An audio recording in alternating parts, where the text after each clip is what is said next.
అందరికీ నమస్తే అండి. ఒకప్పుడు కుటుంబ నియంత్రణ చేసుకోండి, కుటుంబ నియంత్రణ ఆపరేషన్ చేసుకోండి, ఒక్కరినే కనండి లేదా ఇద్దరితో ఆపేయండి, ముగ్గురు మాత్రం వద్దు అని బాగా ప్రచారం చేసిన రాష్ట్రం మనది. బాగా దాన్ని ఇంప్లిమెంట్ చేసిన రాష్ట్రం మనది. కుటుంబ నియంత్రణ చేసుకుంటే, కుటుంబ నియంత్రణ ఆపరేషన్లు చేసుకుంటే కొంత అమౌంట్ కూడా ఇచ్చి పంపించి ఇంటికి పంపించిన ఘనత మన రాష్ట్రానికి ఉంది. చంద్రబాబు గారు గతంలో అధికారంలో, ఈవెన్ దేశం మొత్తం మీద కుటుంబ నియంత్రణ అలాగే పాటించారు.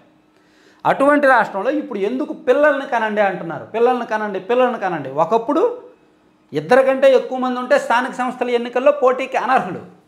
ఇప్పుడు ఆ నిబంధన తీసేశారు. మీరు ఎంతమందినైనా కనండి, స్థానిక సంస్థల ఎన్నికల్లో పోటీ చేయొచ్చు, నో ప్రాబ్లం, అదేమి ఇష్యూ కాబోదు. ఆ రూల్ తీసుకొచ్చారు. ఎందుకు అసలు పిల్లల్ని చంద్రబాబు గారు ఎందుకు కనమంటున్నారు? ఆయన సీఎం అయిన తర్వాత ఒక 10 సార్లు చెప్పారు పిల్లల్ని కనండి, పిల్లల్ని కనండి అని. పదే పదే చెప్తూనే ఉన్నారు. సో అసలు ఎందుకు ఆయన అన్నిసార్లు చెప్తున్నారు? పిల్లల్ని కనకపోతే మనకి వచ్చే అనర్థం ఏంటి, మన రాష్ట్రం ఏం కోల్పోద్ది అనేది ఒక డేటా ఆధారంగా నేను మీకు చెప్తా. మీకు ఫస్ట్ అది చూపించాలంటే పిల్లల్ని కనడాన్ని సంతానోత్పత్తి అంటారు, తెలుసు కదా. సో సంతానోత్పత్తి ఒకసారి మనం చూస్తే ఇదిగోండి, ఇది 2019-21 డేటా. నా దగ్గర లేటెస్ట్ డేటా అయితే నా దగ్గర అందుబాటులో లేదు, అంటే నెట్లో లేదు, నేను చూశాను. సో 2019-21 నాటి డేటా చూసుకుంటే ఇది total fertility rate, TFR, number of children per women, అంటే ఒక మహిళ ఎంతమంది పిల్లలకు కలిగి ఉంటుంది, ఎంతమంది పిల్లలకు జన్మనిస్తుంది అనేది చూసుకుంటే ఒకసారి మీరు చూడొచ్చు. అత్యధికంగా బీహార్లో ఒక మహిళకు సగటున 3 పిల్లలు ఉంటున్నారు. అంటే ప్రతి 10 మంది మహిళలు 30 మంది పిల్లలను కొంటున్నట్టు, 100 మంది మహిళలు 300 మంది పిల్లలను కొంటున్నట్టు బీహార్లో. ఉత్తరప్రదేశ్లో 100 మంది మహిళలు 240 మంది పిల్లలను కొంటున్నట్టు, 2.4 ఉంది ఉత్తరప్రదేశ్ ఫెర్టిలిటీ రేట్. ఇక రాజస్థాన్లో 2, ప్రతి 100 మంది మహిళలు 200 మంది పిల్లలను కొంటున్నట్టు. మధ్యప్రదేశ్లో కూడా 2 ఉంది, 2.0, అంటే ప్రతి 100 మంది మహిళలు 200 మంది పిల్లలను కొంటున్నట్టు. ఇది అలా మనం ఇక్కడికి వచ్చి కిందకు వచ్చి చూస్తే చూడండి, ఆంధ్రప్రదేశ్ 1.7, అంటే ప్రతి 100 మంది మహిళలు 170 మంది పిల్లల్ని మాత్రమే కొంటున్నారు. అలాగే తెలంగాణలో 1.8 ఫెర్టిలిటీ రేట్, అంటే ప్రతి 100 మంది మహిళలు 180 మంది పిల్లల్ని మాత్రమే కొంటున్నారు. కర్ణాటక కూడా 1.7, తమిళనాడు కూడా 1.8, కేరళ కూడా 1.8, పుదుచ్చేరి 1.5, గోవా 1.3, ఒడిశా 1.8, ఛత్తీస్గఢ్ 1.8, జార్ఖండ్ 2.3, మహారాష్ట్ర 1.7, గుజరాత్ 1.9, రాజస్థాన్ 2.0, ఇట్లా మొత్తం ఉంది. సో దీన్ని బట్టి మేఘాలయ 2.9, ఇట్లా మొత్తం మనం దేశం మొత్తం చూసాం. మీకు ఇంకో సింపుల్గా ఒక చార్ట్ చూపిస్తా, చూడండి. పాపులేషన్ గ్రోత్, జనాభా పెరుగుదల రేటు, ఈ గ్రీన్ అని ఉన్న చోట ఇక్కడ బాగా ఎక్కువ ఉంది. ఇవన్నీ కూడా డేంజర్లో ఉన్నాయి. జనాభా పెరుగుదల చాలా తక్కువగా ఉంది ఇక్కడ మాత్రం జనాభా పెరుగుదల అమాంతం పెరిగిపోతున్నారు. ఈ రాష్ట్రాల్లో జనాభా, ఈ రాష్ట్రాల్లో తగ్గిపోతున్నారు. మీరు జాగ్రత్తగా అబ్జర్వ్ చేస్తే నార్త్ సౌత్ అనే తేడా కనిపిస్తుంది కదా. ఇంకొంచెం మనకి డీటెయిల్డ్గా నెక్స్ట్ చార్ట్లో చూద్దాం. సో ఇది దేనికి దారి తీయబోతోంది, దీని ప్రభావం ఎలా ఉండబోతోంది, ఈ జనాభాను నియంత్రణ ఇంకా కొనసాగిస్తే, సంతానోత్పత్తిని పెంచుకోకపోతే మన రాష్ట్రం కానీ దక్షిణ భారతదేశ రాష్ట్రాలు కానీ జాతీయ స్థాయిలో పట్టుకోల్పోతాం అనేది వాస్తవం. ఏ విధంగా పట్టుకోల్పోతాం అంటే ఇదిగోండి, ఇలాగే కొనసాగితే ఇప్పుడున్న అంచనా ప్రకారం probable increase in Lok Sabha seats after 2026 delimitation, 2026లో Lok Sabha సీట్లు పునర్విభజన జరిగితే, డీలిమిటేషన్ జరిగితే చూడండి ఎక్కడెక్కడ ఏ రాష్ట్రంలో ఎన్ని సీట్లు పెరిగే అవకాశం ఉంది. అంచనా ఒకటి ఇచ్చారు, జస్ట్ అంచనా ఇచ్చారు. వీళ్ళు ఒక వెబ్సైట్లో ఒక అంచనా తయారు చేశారు. సో దీనిలో వీళ్ళు చెప్పుకున్నది ఏంటంటే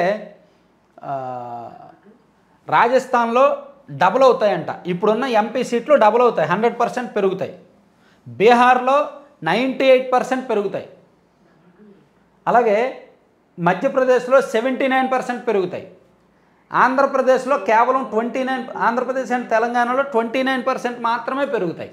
అంటే 2 రాష్ట్రాల్లో కలిపి ఇప్పుడు 42 ఉన్నాయి కదా, 42 అంటే ఒక 12-13 సీట్లు పెరుగుతాయి. అంటే 55 సీట్లకి వెళ్తాయి, అంతకన్నా ఎక్కువ వెళ్ళవు. 29% పెరుగుతాయి. మహారాష్ట్రలో 58% పెరుగుతాయి, కర్ణాటకలో 46% పెరుగుతాయి, తమిళనాడులో 26%. అంటే ఇదంతా పెరుగుదల. ఇప్పుడు ఉన్న సీట్లలో ఎన్ని సీట్లు పెరిగే అవకాశం ఉంది అనేది అన్నమాట ఇది. ఇట్లా మనం చూడొచ్చు. సో దేశవ్యాప్తంగా ఏ రాష్ట్రాల్లో ఎన్ని లోక్సభ సీట్లు పెరిగే అవకాశం ఉంది అనేది. తర్వాత ఇప్పుడున్న ఒక లెక్క మీరు జాగ్రత్తగా అబ్జర్వ్ చేస్తే, లోక్సభలో రాష్ట్రాల వారీగా ఉన్న ప్రాతినిధ్యం పర్సంటేజ్, రాష్ట్రాల వారీగా ఏ రాష్ట్రానికి ఎంత ప్రాతినిధ్యం ఉంది లోక్సభలో అనేది చూసుకుంటే, ఉత్తరప్రదేశ్ వాళ్ళకి 14.7% ఉంది ప్రాతినిధ్యం. ఉత్తరప్రదేశ్లో 80 లోక్సభ సీట్లు ఉన్నాయి. కాబట్టి వాళ్ళు 14% మంది లోక్సభ ఎంపీల్లో వాళ్ళే. ఈ రాజస్థాను, బీహారు, గుజరాత్ వాళ్ళందరూ ఎక్కువగా ఉన్నారు. బీహారు, రాజస్థాను, గుజరాత్, మహారాష్ట్ర 8.8 వీళ్ళందరూ ఎక్కువగా ఉన్నారు. మనకి ఇక్కడ వచ్చేసరికి కర్ణాటక, తమిళనాడు 7.1, తెలంగాణ 3.1, ఆంధ్రప్రదేశ్ 4.6%, ఒడిశా 3.8% ఇలా ఉంది. అంటే ఇదంతా కూడా లోక్సభలో మనం ప్రాతినిధ్యం వస్తున్న శాతం లెక్క. మీరు ఇది చూస్తే మీకు ఏమర్థమవుతుంది? పెరుగుదల అంటే లోక్సభ స్థానాల పెరుగుదల ఇప్పుడున్న లెక్క ప్రకారం, ఇప్పుడున్న అంచనా ప్రకారం చూస్తే మీకు ఏమర్థమవుతుంది? చాలా రాష్ట్రాల్లో ఇప్పుడున్న ఎంపీలకు డబల్ సంఖ్య అవుతుంది. కానీ మన రాష్ట్రంలో మాత్రం ఇప్పుడున్న ఎంపీల కంటే కేవలం 29% పెరుగుతారు. దానివలన ఈ వ్యత్యాసం ఇంకా పెరుగుద్ది. ఇది ఉందో చూసారా?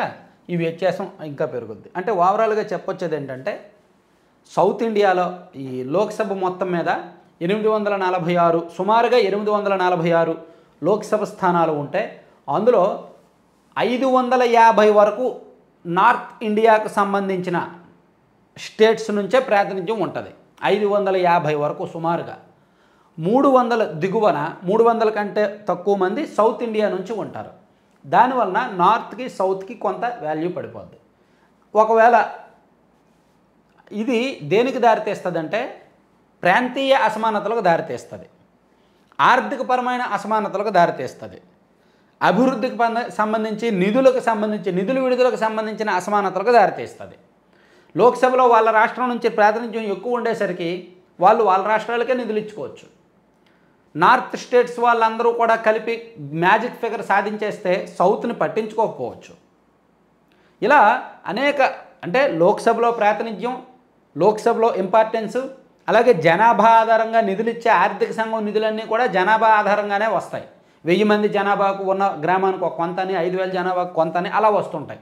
సో నిధుల్లోనూ ఉంటుంది, ప్రాతినిధ్యంలోనూ ఉంటుంది, ఆర్థికపరమైన అంశాల్లోనూ ఉంటుంది, అభివృద్ధిపరమైన అంశాల్లోనూ తేడా ఉంటుంది. ఈ తేడాలన్నీ ఉంటాయి భవిష్యత్తులో ఖచ్చితంగా.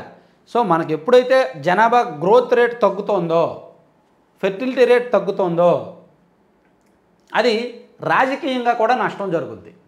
ఆ రాజకీయంగా ఎదురయ్యే నష్టం అన్ని రకాల నష్టాలకు దారితీస్తుంది. అది రాకూడదు అంటే జనాభా పెరగాలి. లోక్సభ నియోజకవర్గాల పునర్విభజన సమయానికే జనాభా పెరగాలి. అందుకనే చంద్రబాబు గారు ఇన్నిసార్లు చెప్తున్నారు. అయితే ఇక్కడ నేను ఇంతకుముందు 3 నెలల కిందట ఇదే వీడియో చేశాను. అంటే ఇంత డీటెయిల్డ్గా ఎక్స్ప్లెయిన్ చేసినో తెలియదు ఆ వీడియోలో. అప్పుడు చాలామంది కామెంట్ చేశారు, మేము పిల్లల్ని పెంచుతాం, గవర్నమెంట్ వాళ్ళు ఏమైనా పోషిస్తారా అని. అలాగే చంద్రబాబు గారు ఎందుకు ఒక్కలతోనే ఆపేశారు అని, నారా లోకేష్ గారు ఎందుకు ఒక్కలతోనే ఆపేశారు అని అడుగుతున్నారు. చాలామంది 3 క్వశ్చన్లు ఆ వీడియోలో చాలా కామెంట్లు వచ్చాయి. ఒకటి, పిల్లల్ని కంటే పెంచుకునే బాధ్యత తల్లిదండ్రులదే, గవర్నమెంట్ వాళ్ళు ఏదో వేడి నీళ్ళలో చన్నీళ్ళలాగా ఏవో కొన్ని పథకాలు ఇస్తారు కాక. 2, చంద్రబాబు గారు ఒక్కరితోనే ఎందుకు ఆపేశారంటే అప్పట్లో ఒక్కరితో ఆపమన్నారు కాబట్టి, ఆపమని ఆయనే చెప్పాడు కాబట్టి ఆయన ఆపారు. ఇక లోకేష్ గారు ఎందుకు ఆపేశారు అంటే, ఇప్పుడు ఈవెన్ పిల్లల్ని పెంచమని ఆవశ్యకత గత 5 ఏళ్ల నుంచే ఎక్కువగా ఊపందుకుంది. జనాభా పెరగాలి అనే డిమాండ్ దేశవ్యాప్తంగా మనం వెనకబడుతున్నాము, మన గ్రోత్ రేట్ తగ్గిపోయింది, మన ఫెర్టిలిటీ రేట్ తగ్గిపోయింది అనేది గత 5-6 ఏళ్ల నుంచే బాగా వినిపిస్తోంది. కాబట్టి అనేక కారణాలు ఉన్నాయి. దీనికి క్రాష్ క్వశ్చన్ వేసేది కాకుండా దానికి జరుగుతున్న నష్టాలేంటి, ఎటువంటి ప్రభావం ఉంటుంది మన రాష్ట్రాల మీద, ఏ విధంగా అన్యాయం జరిగే అవకాశం ఉంటుంది, ప్రశ్నించే అధికారం ఏ విధంగా కోల్పోతాము అనేది ఆలోచించి, అందుకే చంద్రబాబు గారు అన్నిసార్లు పిల్లల్ని కనండి అని చెప్తున్నారు. ఇంకో ఆశ్చర్యకరమైన వాస్తవం ఏంటంటే మన దేశంతో పోలిస్తే ఇతర దేశాల్లోనే ఫెర్టిలిటీ రేట్ ఎక్కువ ఉంది. ఆఫ్ఘనిస్తాను, పాకిస్తాను లాంటి, మన దేశం మొత్తం మీద 2.1 మాత్రమే. అంటే మన దేశంలో ప్రతి 100 మంది మహిళలు 210 మంది పిల్లలనే కొంటున్నారు. ఆఫ్ఘనిస్తాన్లో ప్రతి 100 మంది మహిళలు 460 మంది పిల్లలను కొంటున్నారు. పాకిస్తాన్లో 350 మంది పిల్లలను కంటున్నారు. అంటే ఇతర దేశాలతో పోలిస్తే మన దేశం తక్కువే. జనాభా నియంత్రణ మన వాళ్ళు పక్కాగా పాటించారు. మన దేశంలో కూడా కొన్ని రాష్ట్రాలు ఇంకా పక్కాగా పాటించారన్నమాట. ఆ నష్టం ఇప్పుడు ఈ రాష్ట్రాలకి మధ్య పక్కా తారసపడుతుంది, కనిపిస్తోంది. సో దాని ప్రభావం ఫ్యూచర్లో ఇంకా ఎక్కువ ఉండబోతోంది. ఫ్యూచర్లో నెక్స్ట్ 5 to 10 ఇయర్స్లో ఇంకా ఎక్కువగా ఉండబోతోంది. అందుకే చంద్రబాబు గారు అన్నిసార్లు చెప్తున్నారు. Thank you.